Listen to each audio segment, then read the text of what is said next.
ఈసారి మీ పార్టీని farm house లో ప్లాన్ చేయాలనుకుంటే వెంటనే డోసే యాప్ ని డౌన్లోడ్ చేసుకుని బుక్ చేసుకోండి. నమస్తే రమగారు. నమస్తే జయ. రమగారు, చాలా రోజుల తర్వాత మీతో పాత సిరీస్ చెప్పించుకోవాలని ఉందండి. ఏంటో తెలుసండి అది? చెప్పండి. కాశీ మజిలీలు సక్సెస్ఫుల్గా ఇది భాగాలు అయిపోయినాయి.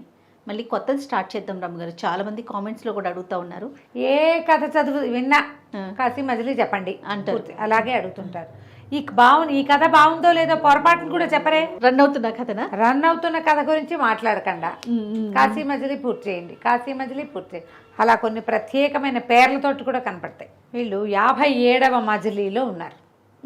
57th మజిలీ. ఆ గోపుడు మణిసిద్ధుడు ఒక సత్రంలో కూర్చున్నారు. మళ్ళీను ఆ గోపుడికి అటు ఇటు వెళ్ళటానికి ఏమీ కనపడలేదు. ఏదో ప్రశ్న అడగాలి ప్రతి మజిలీలో. గోడకేసి చూస్తూ కూర్చుంటే గోడ మీద ఒక పద్యం రాసు. ఆ ఊరి గోడ, ఆ ఊరి సత్రం, ఆ సత్రపు గోడ. నీటి మీద రాసిన నా రాత చందంగా పెళ్ళే వద్దన్న ఒక రాజకుమార్తె ముగ్గురు భర్తల్ని పొందింది అని. అదేమిటండి అన్నాడు. ఒక్క రాకుమార్తె ముగ్గురిని చేసుకోడండి, ఓ రాకుమారుడు ముగ్గురిని చేసుకోవచ్చు, ముగ్గురు 36 కూడా చేసుకోవచ్చు. అదే కదా.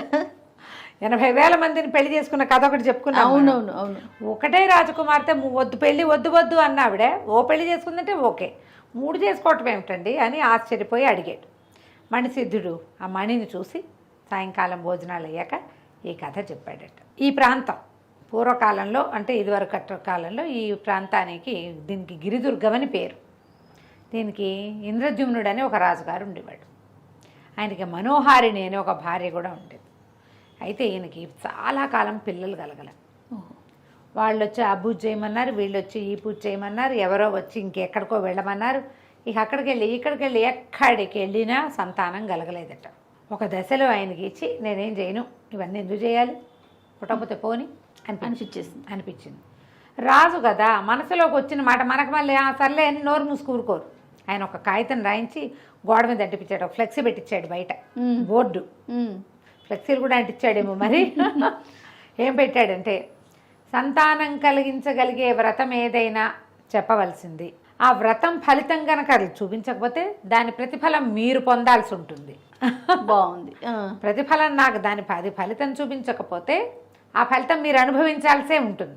అంటే ఏమిటి, నువ్వేదో పూజ చేయమన్నావు సంతానం కోసం, చేస్తాం 6 నెలలైనా సంతానం కలగలేదు, నువ్వు చెప్తావుగా 6 నెలల్లోనో 2 నెలలు 3 నెలలు తిరిగేసరికి నెల తప్పుతుందని, తప్పలేదు, అప్పుడు నీ పెళ్లి కొత్తరిస్తాను నేనని. బోర్డు చూసిన జనాలు నాయన ఇంత పని చేస్తాడని చల్లగా సర్దు కోరుకున్నారు.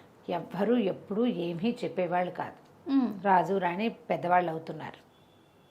ఒకసారి ఏమైందట, ఈవిడ పుష్కరిణి అనే ఒక తెలికత్తెను వెంబడి పెట్టుకుని రాణిగారు మరి ఒక దేవాలయానికి వెళ్ళి, మామూలుగా చేయాలి కదా, ఏకాదశి నాడు దేవాలయ దర్శనం చేసుకోవాలి, అష్టమి నాడు అమ్మవారిని చూడాలి, పౌర్ణమి నాడు దర్శనం, అమావాస్య నాడు తప్పకుండా చేయవలసిన దర్శనాల్లో భాగంగా ఆవిడ పోయి ఒక దీంట్లో తీర్థంలో స్నానం చేసి దేవాలయ దర్శనానికి వెళ్తే ఈ పుష్కరిణి ఏం చెప్పిందంటే, అమ్మ మన ప్రాంతంలో ముందుకు వెళ్తే పెద్ద గుహలు ఉన్నాయి, ఆ గుహలలో స్వయంప్రభాదేవి ఆలయం ఒకటి ఉంది. ఈ స్వయంప్రభ ఎవరు, రామాయణ కాలం నాటి స్వయంప్రభ.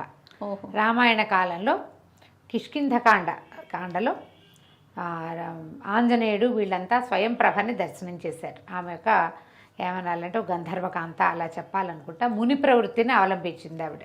ఓకే. తపస్సు చేసుకునేది విష్ణువునే భర్తగా పొందాలనో ఏదో భగవంతుడిని భర్తగా పొందాలన్న దీంతో తపస్సు చేసుకుంటూ ఆ స్వయంప్రభని ఆంజనేయ స్వామి తదితరులు చూశారు.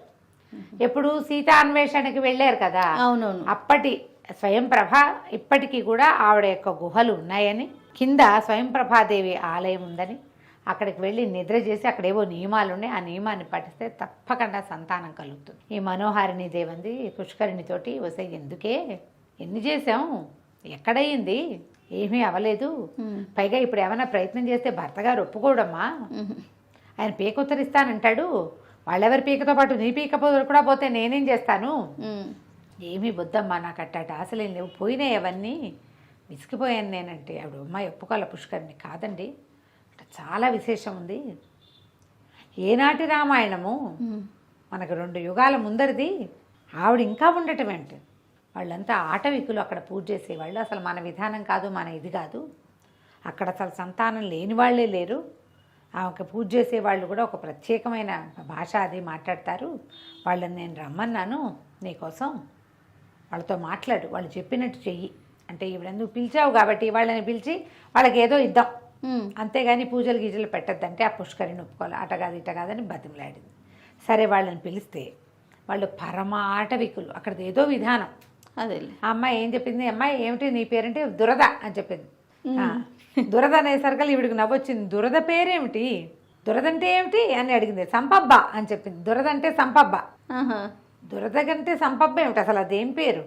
ఈ లోపల ఆవిడ మా అమ్మాయి భర్త, వాళ్ళిద్దరు భార్యాభర్తలు, వాడేమో బర్గడు అంటారు, అదేం పేరో తెలియదు.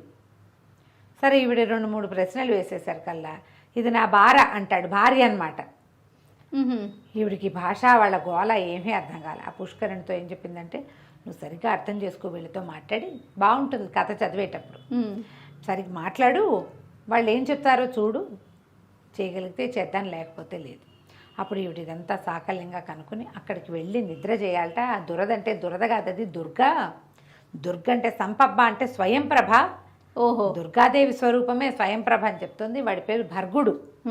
బాగుందిగా పేరు, చాలా బాగుంది. వాడు బర్రె అని చెప్తున్నాడు, బర్రె కాదు అది భార్య, ఈ అమ్మాయి నా భార్య అని చెప్తున్నాడు. వాళ్ళ భాష ఏదైతే ఏమిటి, వాళ్ళ ఒక పూజా విధానంలో ఉన్నారు.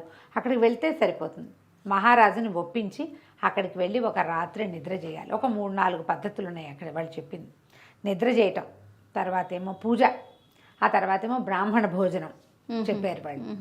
సరే ఈవిడ ఇంకా భర్తని బతిమలాడడం మొదలుపెట్టింది. ఆయన ఎక్కిరిచ్చాడు, నీకు ఇంకా పిచ్చపోలేదా, రాజ్యం ఎవరికి పోవాలంటే వాళ్ళకి పోతుంది, వద్దు వద్దు అన్నాడు. కాదు, ఆవిడ పదే పదే బతిమలాడి పుష్కరిని ఎవరినో తీసుకొచ్చింది. వాళ్ళని చూస్తే నాకు చాలా సంతోషం వేస్తుంది, చాలా అమాయకులుగా ఉన్నారు, వాళ్ళ దగ్గర చేయాలంటే సరే ఈయన పిల్లల కోసం అన్నమాట ఎవరికీ చెప్పకుండా ఊరికే విహారానికి వెళ్తున్నామని భార్యాభర్త ఇద్దరు చెలికత్తల్ని 2 సైనికుల్ని తీసుకుని ఆ స్వయంప్రభాదేవి గుహల దగ్గరికి వెళ్ళారు. వెళ్ళి నిద్ర చేశారు. తర్వాత మళ్ళీ 4 రోజుల తర్వాత మధ్య పూజ చేయడానికి వచ్చారు. తర్వాత 4 రోజుల తర్వాత ఇంకేదో పూజ, ఆవిడ పుట్టినరోజు, వాళ్ళ అమ్మమ్మ పుట్టినరోజు అని చెప్పి బ్రాహ్మణ భోజనం కూడా చేసేసారు. 6 నెలలు తిరగకుండా ఇవన్నీ 3 నెలలు పట్టింది. ఇంకో 3 నెలలు ఆవిడ గర్భవతి అయింది. ఆవిడకి ఒక కుమార్తె కలిగింది. ఎంత అందంగా ఉండేదో పిల్ల. అయితే ఈ స్వయంప్రభాదేవి వల్ల తనకు సంతానం కలిగింది కాబట్టి పిల్లకి స్వయంప్రభ అని పేరు పెట్టారు. ఓహో, చక్కగా పెరిగేది పిల్ల, బాగుండేది. అయితే ఈ ప్రభ ఒక్కతే కదా, ఆడపిల్ల పుట్టిందని కొంచెం దిగులు పడ్డారు. అయినా ఏముందిలే, భగవంతుడి ప్రసాదం, అసలు సంతానం లేని దానికంటే ఓ పిల్ల అంతే, దాని పెంపకం, రేపొద్దున దాని వివాహం, దానికి పిల్లలు, ఇవన్నీ కలుగుతారా? సరే వివాహం చేసేటప్పుడు ఒక మంచి కుర్రవాడు రాజుల అబ్బాయిని చూసుకుని చేసుకుంటే సరిపోతుంది, క్షత్రియ వంశం నుంచి మంచి పిల్లవాడిని తెచ్చుకుందాం అనుకున్నారు. పిల్ల ఒక్కతే ఉందని వీళ్ళకి ఆ పిల్లకి హేమ అనే ఇంకొక క్షత్రియుల కన్యని తోడిచ్చి 2 కలిసి ఒకే చోట పెరిగేలాగా చేశారు. ఆ హేమ స్వయంప్రభ కలిసి జంట కవుల్లాగా తిరిగేవాడు. వయసు పెరిగే కొందికి స్వయంప్రభకి సంసార జీవితం మీద విరక్తి. పెళ్లి చేసుకుందాం, ఆ వయసు పిల్లలు 16-17 ఏళ్ల పిల్లలకి సరదాలు, ఎవరినైనా చూడంగానే ఒళ్ళు పులకరించడాలు అవి ఏమీ లేవు. ఎవరికైనా పులకరిస్తే పిచ్చ కింద నీకు అని తిట్టేది. నడిచేసరికల్లా ఏమైంది, ఒక రోజులు పోయాక కొన్ని రోజులు ఏవో చదువుకునేది. ఇవి చదివేది ఏంటి, ఎప్పుడు స్వయంప్రభాదేవి చరిత్రే చదివేది. చదివిన చరిత్రే మళ్ళీ చదువుతున్నాం ఎందుకు అని హేమ అడుగుతుంటే ఏమనేది, చూడు ఆవిడ మునివృత్తిని అవలంబించింది. ఓహో, ఆవిడ అన్నీ వదిలేసి కేవలము తపస్సే చేసుకుంది. ఎంత అద్భుతమైన విషయం అనేది. ఆవిడ తపస్సు ఎందుకు చేసింది, మురారిని భర్తగా పొందడానికి తపస్సు చేసిందమ్మా. ఆవిడ తపస్సు ఊరికే చేయలేదు, వైరాగ్యంతో చేయలే. స్వయంప్రభ తపస్సు భగవంతుడిని భర్తం చేసుకోవడం కోసం చేసింది. వివాహం ఉంది కదా అందులో అనేది హేమ, కానీ ఆవిడ ఒప్పుకునేది కాదు స్వయంప్రభ. ఇట్లా నడుస్తూ ఉంటే ఈ లోపల ఏమైంది, పెళ్లి సంబంధాలు రావడం మొదలుపెట్టి ఇంత దస్త్రం ఆటబయట నిండా ఫోటోలు పుచ్చుకుని వాళ్ళ అమ్మగారు వచ్చేసరికల్లా పిల్ల నేను చూడండి హేమకు చూపించారు. అందరినీ తిరగొట్టింది. నచ్చలేదు, అమ్మాయికి నచ్చదు, వీడు నచ్చాడు, వాడు నచ్చడని తీరా ఒక ఫోటో తీసింది. ఆ తీసిన వాడెవడు, ఆ ఎవరో రాజుగారి 3వ కొడుకు 4వ కొడుకు. రాజ్యాధికారం మీద వాటి మీద ఆసక్తి ఉన్న వాళ్ళు ఈవిడికి ఇష్టం లేదు. అందుకని ఇప్పుడు రాజుగారికి ఓ కొడుకు అయితే వాడు రాజ్యాధికారి అయితే తీరుతాడు. 4వ కొడుకు అనుకో, వాడికి రాజ్యాధికారం ఎలాగూ ఉండదు. అంతే, అలా డిస్కస్ చేసి రాజయ్యి రాజరికము పిచ్చి, వాళ్ళని అవి ఇవి కావాలి, ఇంకో రాజ్యం కావాలి, అదేదో కావాలి, నేను ఎవరికి సామంతులుగా ఉండాలని తిరగబడి యుద్ధం చేసి వాళ్ళ అందరికి చావులకి కారణమయ్యి అలాంటి వాళ్ళు వద్దు. ఇప్పుడు రాజు అయ్యే అవకాశం లేని వాళ్ళు ఎవరుంటారు, రాజుగారు 2వ కొడుకు 3వ కొడుకు, వాళ్ళకి అవకాశాలు ఉండవు. 4 కొడుకుల్లో మూడో వాడో నాలుగో వాడో కుర్రాడు చాలా బాగున్నాడు. ఆ ఫోటో తీసింది. ఈ అబ్బాయి అయితే బాగుంటాడు అనేసరికల్లా సరే మాట్లాడదాం అనుకున్నారు. ఈ పెళ్ళేమో స్వయం ప్రభ తెగదిట్టిపోతుంది హేమన్. నేను అసలు వివాహమే వద్దన్నాను, నువ్వు మళ్ళీ ఇంకోటి చెప్పెడతావేమిటి, దేని మీద వ్యామోహం లేకుండా ఉండటం నాకు ఇష్టమని చెప్పింది స్వయం ప్రభ. రాజ్యాధికారం మీద వ్యామోహం లేకపోవటం అనే పాయింట్ తీసింది హేమ. వాళ్ళమ్మ వాళ్ళు ఏం చేశారు, పిల్లకి పెళ్లి కావటం ముఖ్యము, ఫోన్లే 4వ పిల్లాడైతే వాడిని తెచ్చుకొని మన రాజ్యమే ఇచ్చుకుంటాము, లేకపోతే నాకు రాజ్యం ఉందంటాడు. ఒక పిల్లాడు అనుకో, మా రాజ్యం ఉంది కాబట్టి ఇక్కడ రాజప్రతినిధిని పెడితే మీ అమ్మాయిని మా ఇంటికి పంపించండి అంటారు. వాళ్ళు వదిలిపెట్టుకుని మన ఇంటికి ఎందుకు వస్తారు? 4వ కొడుకు అనుకో, వాడికి ఏమో అక్కడేమో అవకాశం ఉండదు, ఊరికే రాజుగారు అబ్బాయి. ఇక్కడైతే రాజుగారు అల్లుడు, తర్వాత రాజుగారు యువరాణి మొగుడు, తర్వాత రాజు. ఇలా కుదురుతుందని భావించు. ఎంత మాట్లాడినా ఈ వ్యవహారం తెమలేదు. క్రమంగా పిల్లకి పెళ్లి మీద ఆసక్తి లేదు అనే విషయం బయటకు వచ్చేసి, అసలు నాకు విషయాసక్తి లేదు. ఆ అమ్మాయి కావ్యాలు గివ్యాలు చదివేది కాదు. వాటి నిండా శృంగార రసం ఏముంది, అవయవాల వర్ణన, ఒకళ్ళ కోసం ఒకళ్ళు వెప్పర్లాడడం, అక్కడెక్కడికో వెళ్ళి దాన్ని అవతనం చేసుకోవడం, లేదా ఇక్కడెక్కడికో వచ్చి వీడి వెనకాల పడడం, ఇద్దరు కలిసి లేచక్కపోవడం. కావ్యాల్లో అదే కదా ఉన్నది. పిచ్చి కావ్యాలు నేను చదవనండి. సంసారాసక్తి లేదు, జీవితాసక్తి లేదు. అమ్మాయికి వైరాగ్యం, వేదాంతం, తపస్సు. పెళ్ళేమో అందంగా ఉంది, ఒకతే పిల్ల, రాజ్యానికి ఉత్తరాధికారి. అది వీళ్ళు ఏం చెయ్యాలి? సరే ఇలాగే ఆలోచించుకుని బాధపడుతున్నారు. అయితే ఏమైందట, ఓసారి ఒక అమ్మాయి వీణావతి అనే ఒక వీణ విద్వాంసరాలు ఈ స్వయం ప్రభని చూడగట్టడానికి వచ్చింది.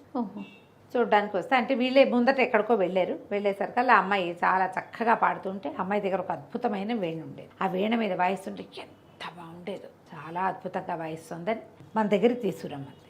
ఈ హేమ పోయి దేవాలయంలో విన్నారు. మొదట దేవాలయంలో ఏం గీతాలు పాడతారు, భక్తి వైరాగ్య గీతాలే కదా. అది విన్నాక ఆ వీణావతిని పిలిపించేసరికల్లా వీణ వాయించడానికి కూర్చోబెట్టుకున్నారు. మాట్లాడేసరికల్లా అమ్మ నీకు వివాహం అయిందంటే లేదండి వివాహం చేసుకోలేదు అని. వివాహం ఎందుకు చేసుకోలేదు? ఆ అమ్మాయి భోగం వాళ్ళ అమ్మాయి, వాళ్ళకి వివాహాలు ఉండవు. వివాహం చేసుకోలేదు అనగానే ఇప్పుడు సంతోషం, చేసుకోలేదా ఇంత పెద్దదానివి అంది. లేదండి, యువరానికి లౌకికమైన జ్ఞానం లేదు. అబ్బో వివాహం చేసుకోకుండా జీవితాన్ని త్యాగం చేసింది సంగీతం కోసం అని అర్థమైంది ఆవిడికి.